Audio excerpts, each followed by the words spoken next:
आज देश में लोकसभा चुनाव को लेकर तमाम तैयारियां तेज है। तमाम राजनीतिक दलों की सबकी अपनी अपनी तैयारी है। इन्हीं तैयारियों के बीच मध्य प्रदेश में विधानसभा चुनाव में हार को लेकर कांग्रेस प्रदेश अध्यक्ष जीतू पटवारी ने एक बड़ा बयान दे दिया, जिसमें उन्होंने कहा कि विधानसभा चुनाव में बीजेपी को जो प्रचंड जीत मिली वो बीजेपी की कामयाबी नहीं बल्कि हमारा फेलियर था। इतना ही नहीं, कांग्रेस नेताओं के पार्टी छोड़ने पर उन्होंने ये भी कहा कि इससे हार जीत पर कोई फर्क नहीं पड़ता, क्योंकि विधानसभा चुनाव से पहले बीजेपी के कई नेता पार्टी छोड़कर कांग्रेस में शामिल हुए थे, लेकिन इसके बाद भी कांग्रेस हार गई। तो वहीं जीतू पटवारी ने कहा कि अगर हम अपनी कमियों को नजरअंदाज करेंगे तो सुधारेंगे कैसे।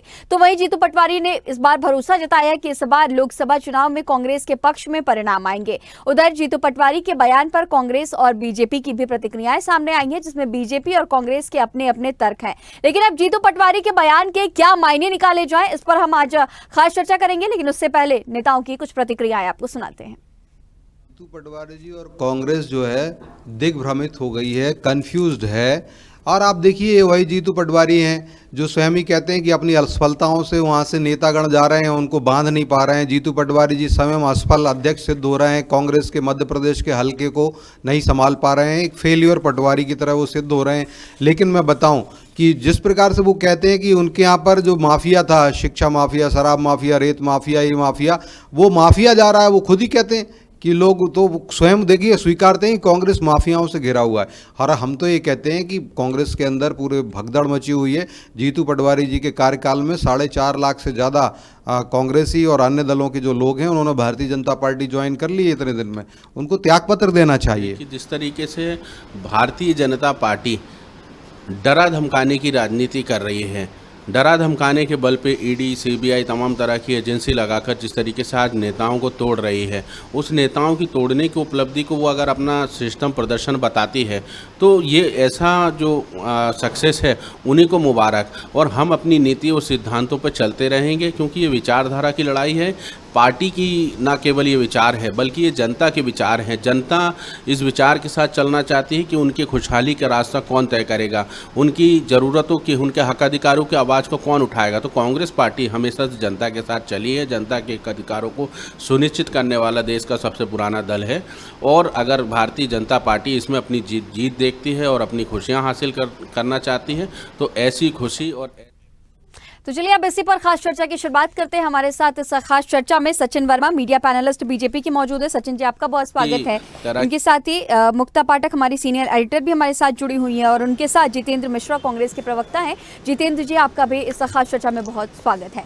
तो शुरुआत मुक्ता जी आपसे ही करेंगे कि देखिए तमाम तरह की बयानबाजी लोकसभा चुनाव के पहले, जीतू पटवारी ने विधानसभा चुनाव, जिसे यही राजनीतिक दल कह रहे थे कि ये सेमीफाइनल है, उससे लेकर के कह दिया कि ये बीजेपी की कामयाबी कम है लेकिन कांग्रेस का फेलियर ज्यादा है। मतलब उन्होंने साफ तौर पर एक्सेप्ट कर लिया और इस बार बेहतर करने की भी बात कर रहे हैं।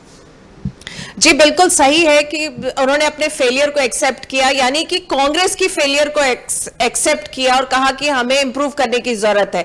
लेकिन देखिए इस बयान के पीछे का आप आशय को समझिए। उन्होंने क्वेश्चन मार्क किन पे लगाया है?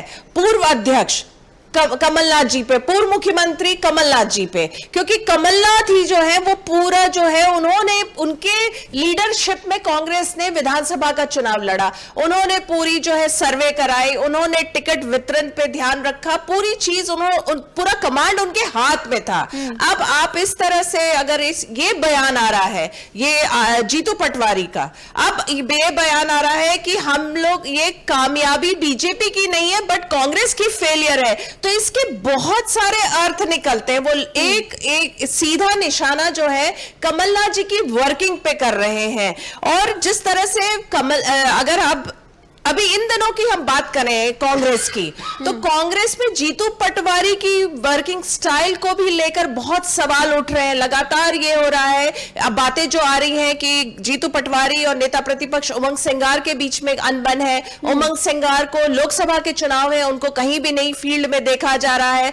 जीतू पटवारी के जिस तरह के थोड़े से कंट्रोवर्शियल बयान आ जाते हैं, वो लगातार जिस तरह से जो नेता बीजेपी का दामन थाम रहे उनके लिए उनका बार बार ये कहना है कि कोई फर्क नहीं पड़ता, लेकिन फर्क बिल्कुल पड़ता है, क्योंकि एक परसेप्शन जाता है, देखिए एक मैसेज जाता है जनता के बीच में कि देखिए एक भगदड़ की स्थिति कांग्रेस में है। तो इस तरह के जो उनके बयान आते हैं, कंट्रोवर्शियल बयान, इससे भी ये नुकसान होगा, क्योंकि सब चीज परसेप्शन का है। चलिए हमारे साथ जितेंद्र जी, हम इनसे पूछ लेते हैं, आप कैसे इस बयान को इंटरप्रेट कर रहे हैं, क्योंकि ऐसा लग रहा है कि वो सीधा सीधा जो उनकी फायरिंग लाइन में है वो कमलनाथ जी है। नहीं मुक्ता जी, ऐसा है कि सबकी जिम्मेदारी बनती है, किसी भी काम को कोई एक पे डाल देना मुझे लगता है उचित नहीं होगा। रहा सवाल यह कि आज इस देश में महंगाई की क्या हालत है, आपने देखा, बहुत हुई महंगाई की मार। अब की बार मोदी सरकार 2 करोड़ लोगों को रोजगार देने की बात थी। ये सारी की सारी समस्याएं देश में हैं। जो महिलाएं घर खर्च में तंगी महसूस कर रही हैं महंगाई के कारण, जिनको रसोई का सामान लाना मुश्किल हो रहा है, निश्चित तौर पर इस देश में बड़ी समस्या है। लेकिन उसको अगर हम जनता तक नहीं पहुंचा पाए तो निश्चित तौर पर हम अपना फेलियर मानेंगे। हमने लगातार प्रयास किए, घर घर चलो अभियान चलाया, गांधी चौपाल लगाई, राहुल जी ने पदयात्रा की, इसके बाद भी अगर जनता तक हम अपनी बात को पहुंचाने में कामयाब नहीं रहे तो निश्चित तौर पर आत्मचिंतन का विषय है। हमें यह देखना होगा कि किस तरीके से अब की बार हम इन सब चीजों को लेकर के जाएं और इसके परिणाम दें। और अब की बार लोकसभा चुनाव में मुझे ये लग रहा है कि सीधा का सीधा जो सवाल जनता के मन में है, जिसे विपक्ष उठा रहा है, जिसे कांग्रेस उठा रही है, ये सवाल मोदी सरकार पर है। क्योंकि निश्चित तौर पर युवा भी पीड़ित है, निश्चित तौर पर महिलाओं पर अत्याचार बढ़े, मणिपुर जैसी घटना आपने देख ली, इसका अपना आदिवासी पर पेशाब कांड आपने देखा, किस तरीके से महिलाओं पर अत्याचार हो रहे हैं, किस तरीके से महंगाई में घर चलाना मुश्किल हो रहा है, रोजगार का पता नहीं है। इसको लेकर के हम फिर जनता के बीच में, और अब की बार जो ये बातें तो ठीक है, लेकिन जितेंद्र जी, जो सीधा सीधा यहाँ हमारा आज का मुद्दा है, जीतू पटवारी ने निशाना साधा है, कमलनाथ जी की वर्किंग पे साधा है, और वो इस तरह के उनके जो बयान आते हैं थोड़े कंट्रोवर्शियल रहते, तो आपको लगता है उसका खामियाजा कांग्रेस को होगा? नहीं, देखिए, जीतू पटवारी जी भी उस कैबिनेट में शामिल थे, जीतू पटवारी जी भी उस संघर्ष का हिस्सा थे। तो मुझे लगता है कि जीतू पटवारी जी ने किसी के ऊपर निशाना नहीं साधा है, बल्कि आत्मचिंतन का विषय उठाया है। और निश्चित तौर पर हमको आत्मचिंतन करना पड़ेगा, क्यों ना करें। अगर हम सफल नहीं हुए तो उसके पीछे हमारी समीक्षा हुई, और समीक्षा में यह बात सामने आई कि कहीं ना कहीं मुद्दे जो हमने उठाए थे वो जनता तक पहुंचाने में हम फेल रहे, और इस बात को उन्होंने साफ को ही से कहा। रहा जीतू पटवारी जी का बयान, तो देखिए 2 तरह के बयान होते, एक तो हम सच्चाई ना करें, लेकिन स्वीकार करते हैं तो भले ही बुरा लगेगा। ठीक है जितेंद्र जी, आप आत्मचिंतन की बात कर रहे हैं और बीजेपी लगातार अंतरात्मा की आवाज आप लोगों के पार्टी के नेताओं की जगाती रहती है। आपका जवाब देने के लिए सचिन वर्मा हमारे साथ लगातार बने हुए। सचिन जी, देखिए, तमाम तरह की बातें आप सुन रहे थे और कह रहे थे बेरोजगारी, महंगाई, जो अहम मुद्दे हैं उसे दरकिनार किया जा रहा है बीजेपी की तरफ से, और धर्म के नाम पर वोट बटोरने की राजनीति। और इसके साथ ही पटवारी ने यह बात भी कही है कि इन लोगों ने बीफ बेचने वाले से 250 करोड़ रुपए का चंदा लिया। इन लोगों के हालात वैसे हैं, मुंह में राम बगल में छुरी, इस तरह की बातें। देखिए गरिमा, मैं जीतू पटवारी जी के बयान का एक अंश का स्वागत करता हूं कि उन्होंने अपनी हार स्वीकार की है, क्योंकि अभी तक जो कांग्रेस में बड़ा एक मुद्दा था वो ईवीएम का था। वो हमेशा जब भी अपनी हार के बारे में बात होती थी तो हमेशा टारगेट करते थे कि ईवीएम उसका एक रीजन है, कि ईवीएम के कारण, ईवीएम के मैनेजमेंट के कारण जो है भाजपा की ये प्रचंड जीत हुई है। तो एक तरह से जीतू पटवारी जी ने आज ये मान लिया कि जो है ईवीएम का भाजपा की प्रचंड जीत में कोई हाथ नहीं है, ईवीएम जो है पाक साफ है, आज ये स्वीकार कर लिया है। तो ये स्वीकारोक्ति के बाद अब हम आगे की तरफ आते हैं कि जो जीतू पटवारी जी के जो बयान है उसके मायने क्या है। अब उन्होंने बताया कि हमारी कमजोरी थी जिसके कारण हम हारे, हमारी फेल्यूर थी। तो पहली बात तो कांग्रेस को ये एड्रेस करना पड़ेगा कि उनकी फेल्यूर्स क्या थी और क्या उन्होंने उन फेल्यूर्स को की और डेफिशिएंसीज को उन्होंने दूर कर लिया। आप लोगों की कामयाबी भी कम कही है उन्होंने, सचिन जी, इस बात का भी ध्यान रखिएगा। क्या क्या बोल रहे हैं आप? आपकी कामयाबी कम है, ये भी उन्होंने कहा है। देखिए, हमारी कामयाबी जो है गरिमा जी, हम जो भाजपा को मैं एक पॉलिटिकली स्मार्ट पार्टी इसीलिए मानता हूं क्योंकि भाजपा खुद अपने आप को चैलेंज करती है। भाजपा कहीं कांग्रेस की कमियों से नहीं जीत रही है, भाजपा अपने संगठन और अपने परफॉर्मेंस और जो गुड गवर्नेंस की जो राजनीति मोदी जी ने इस देश को इंट्रोड्यूस की है, उसकी बल पे हम जीत रहे हैं। हम सिर्फ जहां पर कांग्रेस है जिस प्रदेश में, वहीं नहीं जीत रहे हैं। कांग्रेस जो है यूपी में साफ हो चुकी है, हम वहां पर जीत रहे हैं। कांग्रेस जो है उड़ीसा में साफ हो चुकी है, हम वहां जीत रहे हैं। हम हर प्रदेश में जहां पर भी कांग्रेस का अस्तित्व खत्म हो चुका है, वहां पर भी जीत रहे हैं। तो हम जो है कांग्रेस की कमियों से नहीं जीत रहे हैं, अपने परफॉर्मेंस की राजनीति और जो गुड गवर्नेंस जो डिलीवर किया है मोदी सरकार ने, उस बलबूते पर हम जीत रहे हैं इस देश में। ठीक है जितेंद्र जी, आपका रुख करूंगी कि देखिए तमाम बातें आप सुन रहे थे, लगातार सचिन जी कह रहे थे कि फाइनली इन लोगों ने एक्सेप्ट कर लिया है कि ये इनका फेलियर है। आप लोग बड़ी जीत के दावे कर रहे हैं, सभी 29 सीट पर जीत के दावे, लेकिन छिंदवाड़ा सीट की बात करें जो कि इकलौती सीट आपके खाते में है, उस पर भी लगातार मुश्किलें देखी जा रही है। आपकी पार्टी के नेता शामिल हो रहे हैं बीजेपी में। जीतू पटवारी ने यह भी कह दिया है कि कोई अगर वापस आना चाहेगा तो उन्हें अपनी पार्टी में नहीं रखेंगे। नहीं, देखिए दो चीजें इसमें निकल के सामने आई हैं।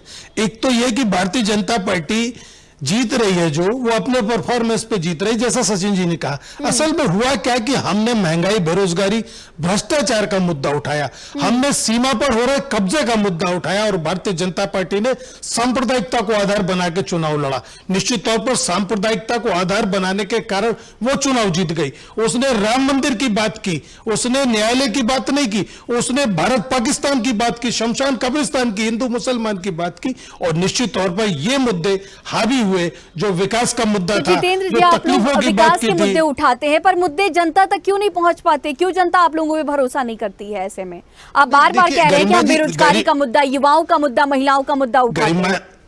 गरिमा जी, किसी भी राजनीतिक दल को विकास पे आधार बना के चुनाव लड़ना चाहिए कि सांप्रदायिकता पर आधार बना के चुनाव लड़ना चाहिए? हम जब भी लड़ेंगे चुनाव, हम अपने काम गिनाएंगे, हम भारतीय जनता पार्टी के विकास से मुंह मोड़ने की कहानी सुनाएंगे। लेकिन ये हरदम और ये चुनाव जो लोकसभा का आया है, ये राम मंदिर के प्रकाश में नहीं है। इसलिए मोदी जी सरकार से सवाल पूछा जा रहा है कि उन्होंने, देखिए ये सरकार किन मुद्दों पर सफल हुई है, ये सवाल है। इसलिए ना तो इन्होंने नोटबंदी की सफलता की बात की थी, नोटबंदी इस देश में आपने देखा फ्लॉप सिद्ध हुई। इन्होंने जीएसटी पे एक देश एक टैक्स की बात की थी, वो भी आपने देखा किस तरीके से असफल हुआ। ये किस मुद्दे पे सफल हुए? ना महंगाई कम कर पाए, ना भ्रष्टाचार को, 3 गुना काला धन। जो आदमी ये कहता था कि काला धन वापस लाएंगे, 3 गुना काला धन विदेशों में भारतीय जनता पार्टी की सरकार से जुड़े लोगों का पहुंच गया। जिसने महंगाई कम करने की बात की थी, आज महंगाई अपने चरम पे है। जिसने 2 करोड़ लोगों को रोजगार देने की बात की थी, रोजगार नहीं दे पाई। और एक चीज गरिमा जी और बताऊं मैं आपको, ये जो 400 पार का नारा है, ये हवाई नारा है। 200 पार की बात बंगाल में की थी इन्होंने, 40 पार की बात दिल्ली में की थी। जब इनसे पूछा गया कि क्या हुआ 200 पार का, क्या हुआ 40 पार का, तो इन्होंने कहा ऐसा जुमला हम कार्यकर्ताओं में उत्साह भरने के लिए करते हैं। वही जुमला अमित शाह फिर 400 पार का दे रहे, लेकिन अब चलने वाला नहीं है, क्योंकि अब स्थिति भयावह हो गई है। अब घर चलाना मुश्किल हो गया है। अब रोजगार में युवा आत्महत्या कर रहा है, रोजगार की तलाश में। किसान की हालत आपने देखी है। 2017 में स्वामीनाथन रिपोर्ट की बात की थी, उसको आमदनी बढ़ाने की बात की थी। आज उसका खर्च बढ़ गया, आमदनी कम हो गई, किसान आत्महत्या कर रहा है। काले कानून इस देश में लाए, आखिर वापस लेना पड़ा कि नहीं लेना पड़ा? ये मोदी सरकार किसी भी मुद्दे पर सफल नहीं हुई है, और अब देश की जनता इस चीज को पहचान गई है। इसलिए जो प्रतिशत मिल रहा है वो कांग्रेस को मिल रहा है। जिस तरीके से कांग्रेस के नेताओं की सभाओं में भीड़ आ रही है, आप भी देखिए, आपके चैनल ने भी प्रसारित किया था कि कांग्रेस की सूची अच्छी सूची है। इसमें भारतीय जनता पार्टी को कड़ी चुनौती पेश की है। जुमलेबाजी वाली पार्टी, सचिन जी, आप लोगों की पार्टी को कहा जा रहा है। देखिए, अगर सांप्रदायिकता की बात करें तो सांप्रदायिक अगर कोई पार्टी है तो सिर्फ वो कांग्रेस पार्टी है।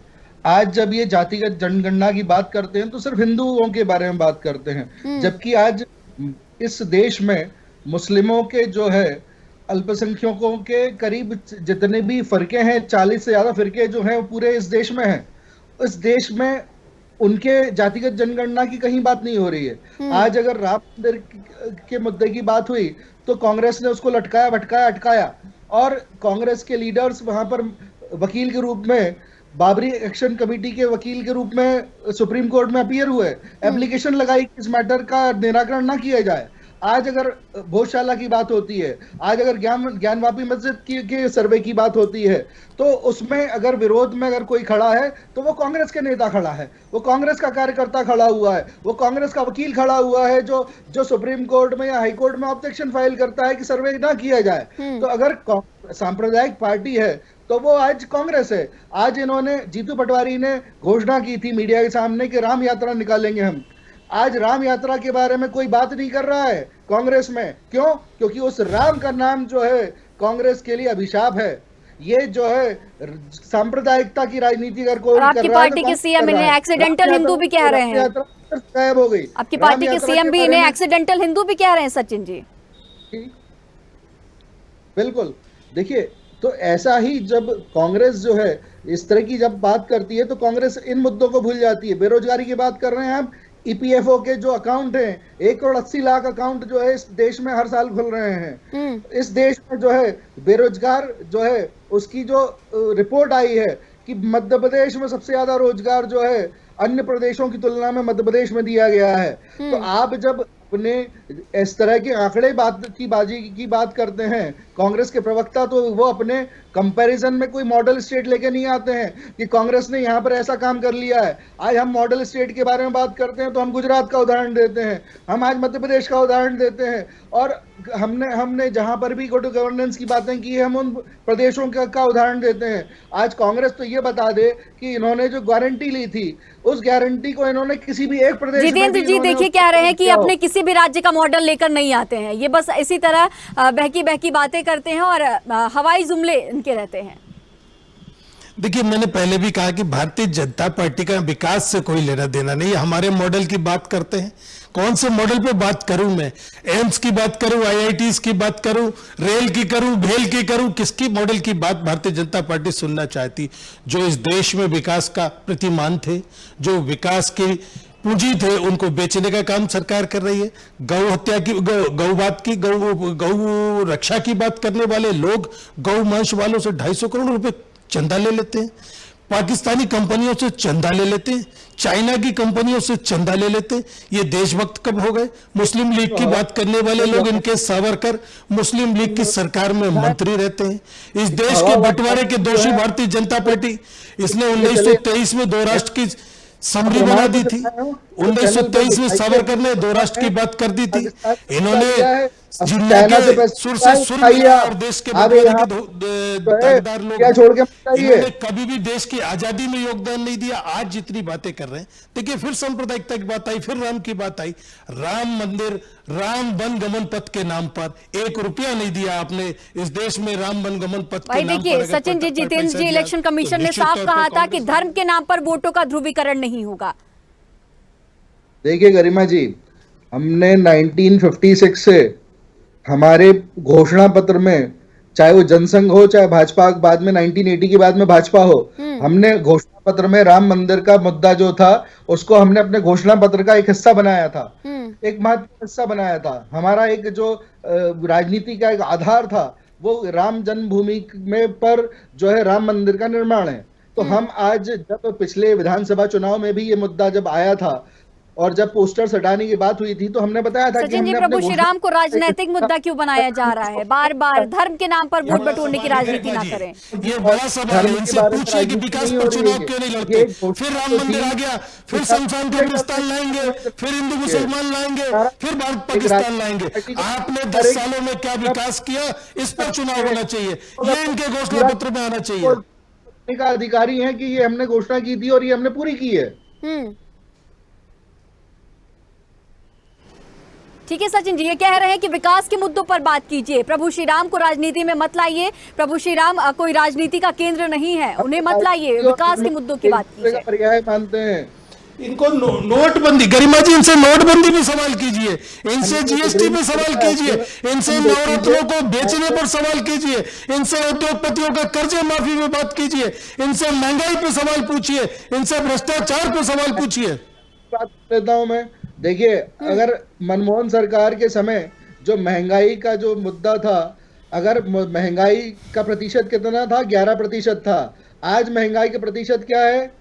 5.5%, जो पूरे वैश्विक स्तर पर सबसे लोएस्ट है। आपके समय मनमोहन सरकार में जो है गैस का सिलेंडर कितने रुपए में बिक रहा था? 900 रुपए में, 900 रुपए में गैस का सिलेंडर बिक रहा था उस समय। आज की डेट पे जो गैस का सिलेंडर है 800 रुपए का गैस का सिलेंडर है। तो आज आप जो 70 रुपए में मनमोहन सरकार में संरक्षण प्रदान करो आप।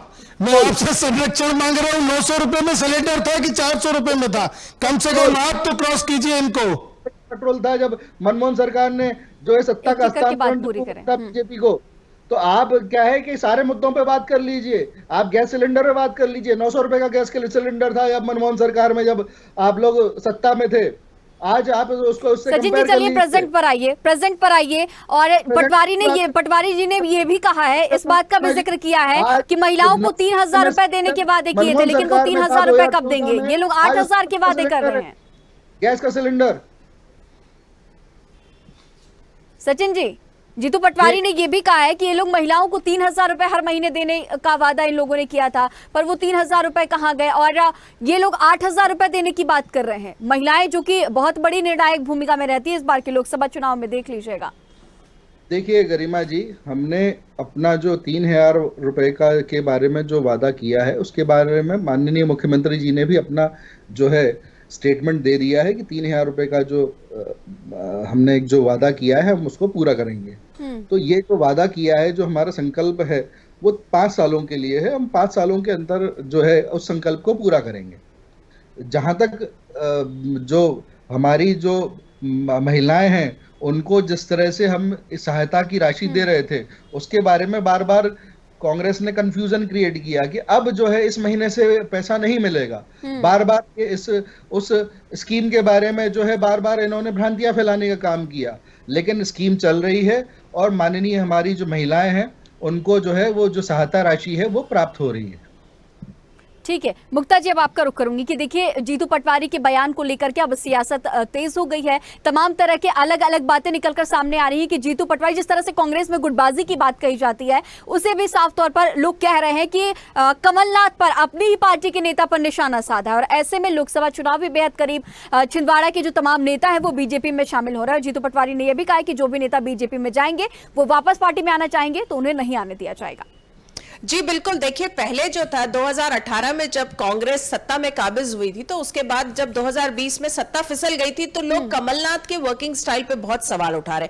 आज भी बात होती है उनकी वर्किंग स्टाइल पे, लेकिन जब से जीतू पटवारी अध्यक्ष बने हैं तब से अब उनकी वर्किंग स्टाइल पे भी क्वेश्चन मार्क लगने लगा। लगातार लोग बात उस पे सवाल उठा रहे हैं। और जिस तरह से उनके बयान आते हैं, जिस तरह के कॉन्ट्रोवर्शियल बयान आते हैं, तो वो देखना होगा कि उससे कहीं नुकसान कांग्रेस का ना हो। देखिए जिस तरह से उन्होंने कहा है, मैं बार बार कह रही हूं, ये जो बयान सामने आया जो उन्होंने शेडोल में कहा है, ये बिल्कुल उन्होंने कमलनाथ पे ही निशाना साधा है। जी खास चर्चा में बने रहने के लिए आपका बहुत शुक्रिया। जितेंद्र जी आपका भी बहुत शुक्रिया और सचिन जी आपका भी खास चर्चा में बने रहने के लिए बहुत शुक्रिया। तो देखा आपने तमाम जो राजनीतिक दल है उनके तमाम तरह के बयान है, तमाम तरह के आरोप है। जीतू पटवारी ने कहा है कि ये बीजेपी की कामयाबी विधानसभा चुनाव में कम थी, लेकिन कांग्रेस का फेलियर ज्यादा था। आगे तमाम मुद्दे हैं और लोकसभा चुनाव भी बेहद करीब है। आगे और क्या कुछ होगा आपको बताएंगे हमारे खास चर्चा में। फिलहाल इतना ही। खबरों का सिलसिला, चर्चाओं का सिलसिला लगातार जारी रहेगा। बने रहिए स्वदेश न्यूज के साथ। सबसे पहले देश।